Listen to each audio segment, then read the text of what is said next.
Welcome to Money Talks, a weekly feature on FM 93.5 The Berg and WMEG AM 740.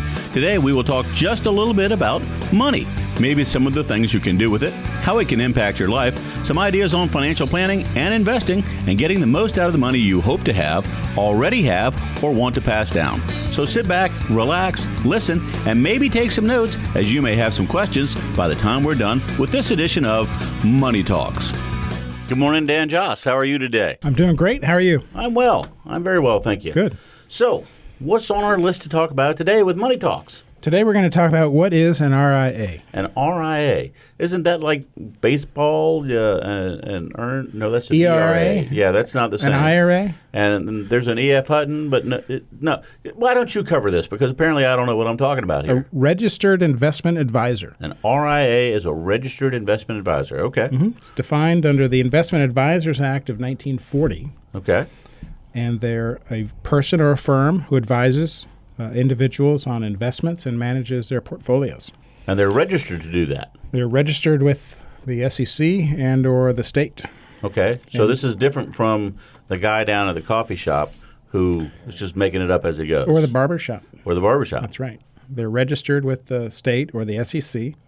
They typically charge sometimes a percentage of what they're managing for their clients. Okay.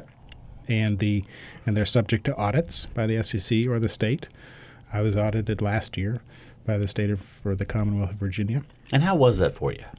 It's fun.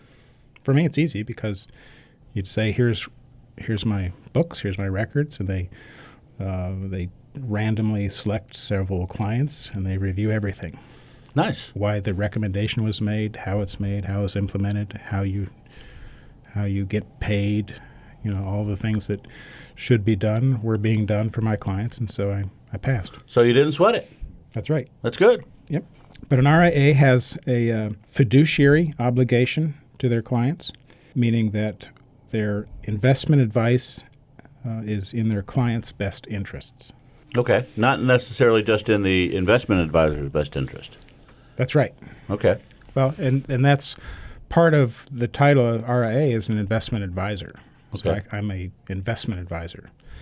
Some advisors or planners or counselors or others that do what I do call themselves advisors when in fact they're a broker or a broker-dealer. And that's a different act of Congress. Okay. The broker-dealers are working for, well, a broker-dealer is someone that will buy and sell stocks or bonds or any other kind of investment for either their wirehouse, the big names in the country, or an independent broker-dealer. And they also charge sometimes on commissions or sometimes on what they're managing for their clients. Okay. And they have what's called a suitability standard. So they have to give advice that is suitable for their clients as opposed to a fiduciary obligation. Okay. So there's slight differences, and sometimes we all do the same things as advisors or broker-dealers, but it's best to know for the listener what your advisor is. If they're an RIA and have one obligation, or if they're a broker-dealer and have a different obligation. Gotcha. So, Okay. And it sounds like perhaps a fiduciary responsibility would be a little bit greater than not having that. A suitability. A suitability, yeah. Yeah, well, it is, and there's arguments about that up in D.C. about should everybody have an obligation as a fiduciary. But if they're not a registered investment advisor, then they don't need to have that. And I would submit that many don't have to have that obligation. But if you're a customer, you'd want to know what your advisor is. Right. And which that act makes perfect sense. Which act they fall under. Okay. All right. Well, Dan Josh, you are a registered investment advisor. That's right. All right. So you've got a fiduciary responsibility to your clients. And if someone would like to become one of your clients, how should they get in touch with you? They can give me a call, 757-903-2127. All right. And online? At jossfinancial.com. And what sort of things do you think they'll find online if they go to your website? They'll find a quiz. A quiz? About their financial health. Okay. Which is a 5 or 6 question quiz. It's easy to take. Okay. And give you a little bit of insight about what I do and where they're at. All right, so they should go to jossfinancial.com That's right. and check you out. Thank you. Thank you.